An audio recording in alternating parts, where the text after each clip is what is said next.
안녕하세요. 목사님, 그리고 성도 여러분. 혹시 우주의 미세조정이라고 들어보셨나요? 우주 미세조정이란 간단히 말해서 우주의 모든 물리상수들이 지극히 적은 값까지 미세한 정도로 미리 조정되어 있다 라는 사실을 가리키는 단어예요. 위키피디아의 정의를 한번 보죠. 미세조정 우주란 우주에 생명이 존재하기 위해서는 특정 물리학의 기본 상수들이 매우 좁은 범위 내에 존재하며 여러 기본 상수들이 조금이라도 지금의 값과 달랐다면 우주는 물질을 만들어내거나 천체 구조를 발달시키거나 다양한 원자가 존재하거나 현재 우리가 생각하는 개념의 생명이 존재하기 어려울 것이라는 입장이다. 나무위키도 한번 같이 볼까요? 미세 조정된 우주 가설이란 우주를 이루고 있는 기본적인 물질, 천체 구조, 더 나아가 생명체 등은 우주의 기본적인 물리상수들이 아주 좁은 범위에 있어야만 존재할 수 있다는 주장이다. 즉, 우주 미세조정이란 우주가 아주 미세한 정도까지 조정되어 있다. 이런 뜻이에요. 그런데 우주의 상수들이 미세하게 조정되어 있다는 것은 무슨 의미인지 이조차도 감이 잘 안 오시는 분이 계실 수가 있겠죠?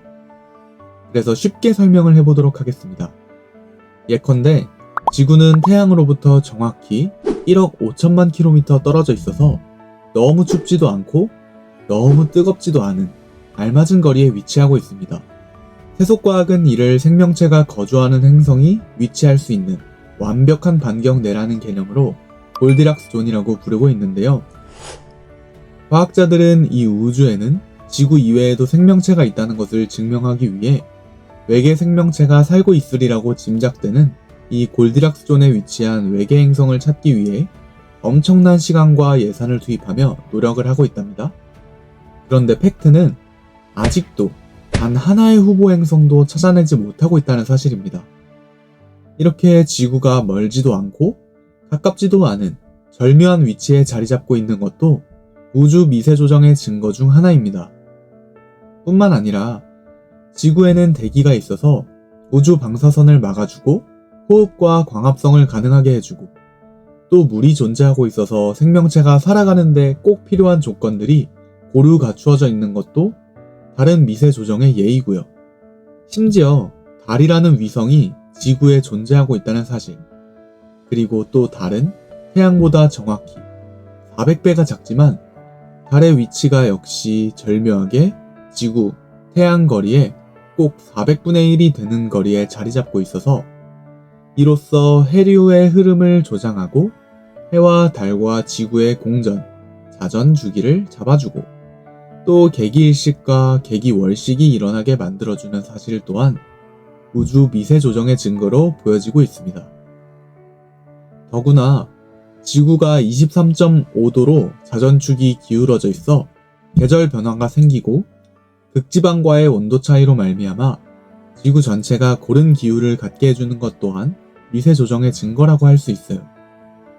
정리해 말씀드리자면 태양, 그리고 지구, 달과 다른 행성들로 이루어진 우리가 살고 있는 이 태양계는 빅뱅으로부터 우연히 만들어진 원소들과 초신성 별들의 이유 없는 폭발로 생겨난 우주먼지들이 우주를 떠돌아다니다가 지금의 지구, 태양, 달의 위치에 그야말로 우연히 자리 잡고 만들어진 것이 아니라 마치 우주에는 엄청난 지적 존재가 있어서 우주는 이런 지적 존재의 설계 행위에 따라 존재하는 것처럼 미세하게 조정이 되어 있는 것처럼 보인다는 의미예요. 비단 태양계뿐만 아니라 눈을 돌려 우주를 쳐다보면 더욱 놀라운 우주 미세 조정의 예들을 찾아볼 수가 있는데요. 예를 들어 빅뱅 우주론에서 제기되는 우주의 평탄성 문제라는 것이 있습니다. 평탄성 문제가 뭐냐 하면 빅뱅으로 우주가 대폭발을 일으켜 우주 공간을 만들어 나가며 퍼져나갈 때 우주의 임계밀도와 우주의 중력 상수 이런 것들이 아주 극미한 정도로까지 미리 맞추어져 있지 않았다면 지금과 같은 평탄한 우주는 존재하지 못하였을 것이라는 세속과학의 이론이에요. 나무위키의 설명을 인용해 보겠습니다. 상대성 이론에 따르면 시공간은 다양한 공률을 가질 수 있으며 우주가 평탄해야 할 하등의 이유가 없다. 게다가 평탄한 우주는 불안정하기 때문에 빅뱅 초기에 약간의 곡률만이 다르게 존재해도 순식간에 평탄성이 깨져버린다. 하지만 관측 결과 우주는 현재까지도 매우 평탄한 상태를 유지하는 것으로 드러나 있다. 이를 빅뱅 이론의 평탄성 문제라고 한다. 감이 조금씩 잡히기 시작하시나요? 우주 미세 조정이란 우주의 모든 것들이 미리 완벽하게 설계되어 있는 것처럼 미세하게 조정되어 있을 뿐 아니라 우주의 모든 물리 법칙을 이루는 상수값조차 아주 미세한 정도로 미리 세팅되어 있다. 그런 이야기예요. 이 우주에 존재하는 물리상수 중에는 소수점 몇 자리까지 아주 정확하게 그 값이 미리 정해져 있는 것들이 많은데요. 위키백과에 따르면 물리상수란 물리학에 적용되는 그 값이 변하지 않는 물리량을 말한다 라고 되어 있어요. 그리고 이 물리상수는 대부분 그 값이 실험을 통한 측정을 통해 얻어지는 것들이에요. 다시 말해 물리상수는 그 값이 우주적으로 미리 정해진 숫자라 결코 변하지 않는 값이란 의미로 상수인데요. 늘상 숫자 수예요. 그런데 이 상수들은 왜 필요할까요? 그래요. 물리법칙을 적용하여 어떤 계산을 할 때 이 상수가 없으면 계산이 안 되기 때문에 그래요. 그래서 물리법칙을 논할 때에는 정말 꼭 필요한 숫자들이고요. 그리고 그 값은 아주 정밀한 실험과 관찰을 통해서 엄격하게 측정된 값이에요. 예를 들어 진공에서의 광속은 정확히 말하자면 초속 2억 9,979만 2,458m예요. 즉 299만 9,792.458m/s예요. 1초의 짧은 찰나의 순간에도 더도 말고 덜도 말고 30만 킬로미터도 아니고 29만 9,999km도 아니고 정확히 2억 9,979만 2,458m를 진행해 간다는 말이에요. 꼭 누가 미리 인위적으로 설계를 해서 마련해 둔 것 같죠? 다음으로 중력상수는 더도 말고 덜도 말고 꼭 정확히 화면과 같은 결과값이 나오고요. 플랑크 상수도 더도 말고 덜도 말고 화면과 같은 결과값이 나와요. 위키피디아의 물리상수항을 보면 이 우주에 존재하는 물리상수들이 다음과 같이 일목요연하게 정리가 잘 되어 있어요. 특히 중력상수, 플랑크 상수, 아보가드로 상수 등이 유명하죠? 놀랍지 않으신가요? 이런 물리상수들이 지극히 적은 값까지 미리 정교하게 맞추어져 있고 이 값에서 조금만 벗어나도 우주 자체의 탄생이 불가능했다 하니 놀랄 일임에 분명하죠? 현대 세속과학도 우주가 이처럼 정교하게 미리 조정되어 있다는 사실 자체는 인정해요. 다만 현대과학은 이런 미세조정 이면에 있는 지적 존재의 설계 가능성을 부정할 뿐이고요. 다시 말해 현대과학은 우주가 미리 이처럼 정교하고 미세하게 조정되어 있는 것을 그저 또 다른 우연의 결과라고 생각해요. 자, 요점 정리에 들어가 보겠습니다. 우주의 미세 조정이란 물리학의 여러 기본 상수들이 지금과 조금만 달랐어도 우주가 탄생도 하지 못했을 것이고 우주에 생명이 존재하기는 더 어려웠을 것이라고 보는 입장이에요. 곧 전자의 전하, 만류인력 상수, 플랑크 상수 등의 물리상수값 등이 지금 현재 정해져 있는 값과 조금만 달랐더라면 우주에는 생명이 탄생하지 않았을 것이다 라는 주장을 말해요. 세속과학도 우주가 이렇게 미세하게 조정되어 있다는 것을 인정을 한다고 그랬죠. 인정하지 않을 도리가 없겠죠? 워낙 압도적으로 많은 증거들이 발견되고 있으니 말이에요. 그런데 현대 주류과학은 이 모든 걸 그저 또 다른 우연일 뿐이라고 주장해요. 즉, 현대과학은 이런 주장을 제시하고 있어요. 만일 우주가 생겨나기 이전 같으면 이런 미세조정이라는 우연이 겹쳐 일어나는 것은 불가능하다고 해야 하겠지만 우리의 우주는 이미 존재하고 있고 또 우리는 이미 이런 우주 속에서 살고 있으니만큼 우주에 우리가 존재한다는 그 사실 자체가 이런 불가능해 보이는 일이 이미 실제로 일어났음을 증명하고 있는 것 아닌가? 그러므로 미세조정이 불가능하다고는 하지 말자. 이미 실제로 일어나 있는 사건이므로. 대체로 이런 주장을 말해요. 그래도 여전히 뭔가가 좀 찜찜하죠. 이 모든 게 그저 또 다른 우연이라니. 그래서 과학자들이 이런 대응 논리를 만들어냈어요. 그게 바로 평행우주 혹은 다중우주론이라는 개념인데요. 다중우주론이란 우주는 지금 우리가 살고 있는 이 우주 하나만 있는 게 아니고 비슷비슷한 우주가 무수히 많아서 우리의 우주는 그저 우연히 그중 운이 좋은 하나의 우주에 불과하다. 뭐 대충 이런 논리예요. 여러분이 잘 알고 있는 스티븐 호킹이 바로 이런 다중우주론을 깊이 연구한 사람 중 한 사람이에요. 심지어 스티븐 호킹은 죽기 직전까지 곧 살아있던 마지막 날들 동안에도 이 다중우주 혹은 평행우주론을 깊이 연구하다가 끝내 죽기 몇 주 전에 다중우주론에 관한 그의 마지막 논문을 제출했다는 신문 기사도 있어요. 세계적인 물리학자 스티븐 호킹이 세상을 떠나기 2주 전 다중우주를 증명하기 위한 마지막 논문을 제출한 것으로 알려졌다. 스티븐 호킹은 지난 14일 세상을 떠나기 보름 앞서 영구적 팽창으로부터의 부드러운 탈출이라는 제목의 연구 논문을 최종 제출했다. 호킹과 토마스 헤르토그 KU 루벤대 교수가 공동 집필한 이 논문의 내용은 우주 태초의 시간으로부터 남아있는 자연 방사선을 측정해 다중우주의 존재를 파악할 수 있다는 것이 핵심이다. 다중우주론의 개념 속에 들어있는 기본 아이디어가 무엇인지 대체로 감이 오시나요? 한마디로 어마무지하게 샘플이 많으면 별의 별일이 다 있을 수 있다. 즉, 별의별 우주가 다 있을 수 있다. 뭐 이런 컨셉이에요. 이런 논리가 되죠. 미세 조정? 아무 문제 없어. 생각해보자고.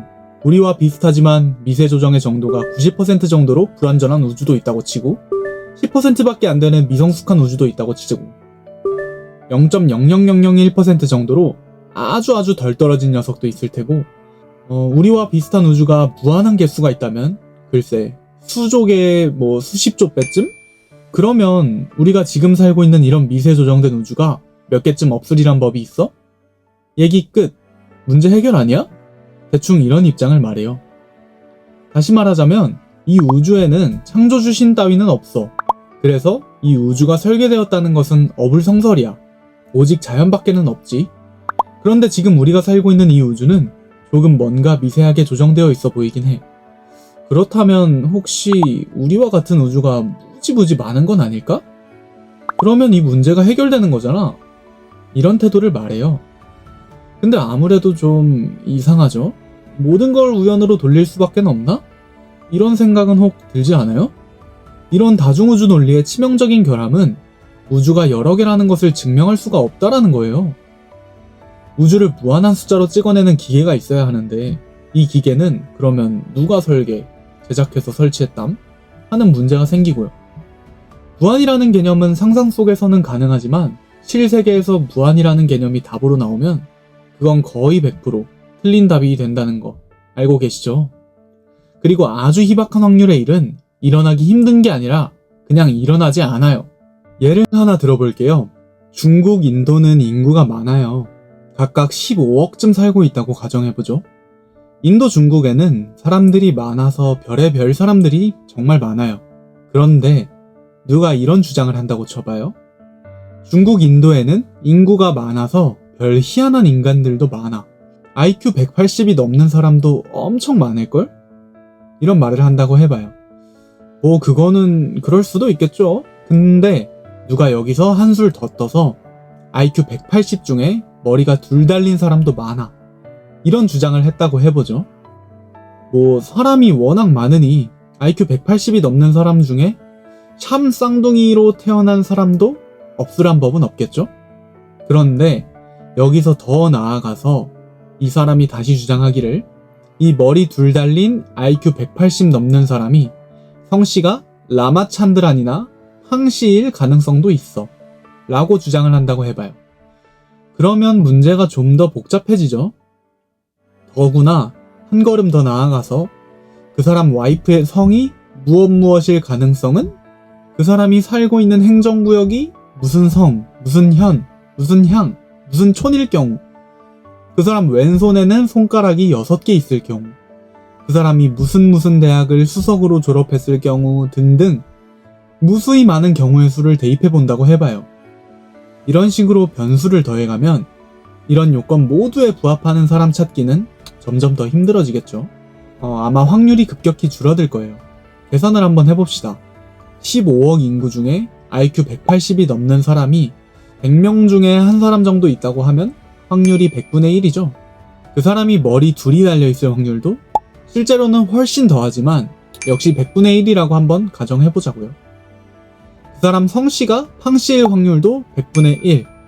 이런 식으로 줄줄이 다 100분의 1이라고 가정을 하고 계산을 해서 이 사람이 왼손에 손가락이 6개일 확률, 사는 집이 3층 집일 확률, 이런 것 등등 이 사람의 부합하는 요건을 20개 정도로 제한하고 이 사람을 찾으려면 확률은 100분의 1 곱하기 20은 100의 20승분의 1이 되겠죠. 10억에는 0이 9개 붙어 있고 1조에는 0이 12개 붙어 있고 1경에는 0이 15개 붙어 있고 1000경에는 0이 18개 붙어 있으니 0이 20개 정도 붙어 있으려면 1000경의 100배쯤 되는 숫자겠죠? 그런데 영국의 로저 펜로즈 같은 수학자는 이 우주가 우연히 미세 조정되어 있을 확률을 10의 256승분의 1 정도라고 말하고 있어요. 어마어마한 숫자라 감이 잘 안 오죠? 결론은 뭐예요? 중국이 아니라 이 우주를 다 뒤져봐도 머리가 둘 달리고 IQ가 180이 넘고 왼손에 손가락이 6개이고 어느 특정 성, 현, 향, 촌 사람임과 동시에 와이프의 성씨가 무엇이고 3층 집에 살며 무슨 일을 하고 있는 사람은 거의 찾기가 불가능한 정도가 아니라 존재하지 않는다는 거예요. 그럼에도 불구하고 현대과학은 이 모든 걸, 특히 우주의 미세조정 사실을 우연의 결과일 뿐이라고 주장해요. 왜 그럴까요? 그건 우리의 과학이 근본적으로 신의 존재를 인정하지 않는 무신론적, 물질주의적, 자연주의적 철학 사상 체계를 가지고 있어서 그래요. 자연 밖에는 인정하지 않는 이런 입장을 자연주의적 세계관이라 그러는데요. 자연 밖에는 없다라고 생각하는 사상이니까 당연히 초자연적인 사건, 존재는 인정할 수가 없는 거겠죠. 그래서 우리는 지금의 시대를 토마스 쿤이 과학혁명의 구조라는 책에서 말한 대로, 그리고 당신 지식의 한계, 세계관이라는 책에서 리처드 드위트가 언급한 대로 아리스토텔레스적 세계관의 시대를 지나 뉴턴 역학이 지배하던 뉴턴적 세계관의 시대를 지나 아인슈타인의 상대성 원리적 패러다임의 시대를 막 넘어서 이제 촉근 이론의 양자역학적 세계관과 다중우주론적 세계관이 지배하는 패러다임 속에서 살고 있다고 말할 수 있어요. 그런 고로 우리의 청소년들은 이런 자연주의적, 과학주의적 세계관과 패러다임 속에서 이런 사상의 체계에 따라 짜맞추어진 교과서로 공부를 하고 있는 거고요. 다른 한편으로 생각해보자면 우리의 청소년 세대들은 우리가 현재 살고 있는 이 사회와 그리고 부모들과 주위의 모든 사람으로부터 끊임없이 가스라이팅을 당하며 살고 있는지도 몰라요. 의심할 시간 없어. 그냥 외우라고. 그래서 시험만 잘 보면 돼. 다중우주론이라고 동그라미만 치면 그냥 인생이 풀린다고. 의사, 변호사 되어야 되지 않겠어? 공부할 시간도 없는데 무슨 진리에 대한 관심? 진리는 걔에게나 줘버려. 이런 패러다임이요. 끝으로 자연주의적 세계관의 신뢰 하나만 들어볼게요. 이 우주는 우연히 존재하기 시작했다고 믿는 자연주의 세계관의 예가 될 수 있어요. 우주에는 4가지 기본적인 힘이 있죠. 중력, 전자기력, 강한 핵력, 약한 핵력. 이 4가지가 그것인데요. 현대 과학이 이 4가지 힘의 출현 이유를 어떻게 생각하는지를 알려면 내셔널 지오그래픽 제작의 유튜브 영상 빅뱅, 우주의 미스터리라는 영상을 보면 돼요. 이 영상 5분 29초부터 7분 54초 사이 영상을 보면 미치오 카쿠라는 이론 물리학자가 나와서 이 4가지 힘의 분리 과정을 설명하는 장면을 보실 수 있는데요. 대단히 놀라운 점은 이 물리학자가 설명하는 내용이랍니다. 이 물리학자는 이 4가지 힘이 그냥 존재하게 되었다고 일방적인 선언적 주장만 합니다. 그냥 아무런 근거도 제시하지 않아요. 완전 소설 쓰는 것 같은데 그냥 이 일은 이렇게 되었다라고 마치 자기가 보고 온 것처럼 주장만 한다고요. 과학적 사실일까요? 추리일까요? 영상을 보면 알 수 있지만 이 미치오 카쿠라는 물리학자가 말하길 네 가지 힘은 원래에는 하나의 수정처럼 서로 뭉쳐져 있다가 그냥 어느 순간 빅뱅 이후 1초도 지나지 않은 시간에 우연히 네 조각으로 분리되어 나왔다고 그냥 주장하는 것 빼고는 아무런 설명도 안 해요. 과학은 자연현상을 보고 그 반복적인 형태에 대한 법칙성을 발견하기 위해 일정한 가설을 세운 다음 그 가설을 실험과 관찰, 그리고 수학적 증명을 통해 논리적으로 검증해가는 일련의 과정이라고 할 수 있어요. 그런데 이 미치오 카쿠라는 사람이 주장하는 내용 중 어느 부분에 이런 과학적 프로세스가 들어가 있는 것 같나요? 목사님들, 그리고 성도님들 생각은 어때요? 그저 근거 없는 추측에 불과한 주장, 그 이상도, 그 이하도 아니겠죠? 결론적으로 지금의 이 시대는 우리 목사님들, 성도님들이 성경적 창조론을 가지고 그리고 창조적 우주론의 논리를 가지고 신학적, 성경적으로 뿐만 아니라 때로는 상대가 걸어오는 과학적, 이성적 논리를 동원한 싸움의 장에서도 교회를 공격해오는 저들, 과학주의와 싸워 이길 수 있는 준비를 해야 하는 마지막 시대라고 생각을 합니다. 그래서 JD 미디어 선교회가 준비한 채널 목사님 과학 공부 시간. 오늘의 영상 순서는 우주의 미세 조정과 다중우주론 편이었습니다. 감사합니다.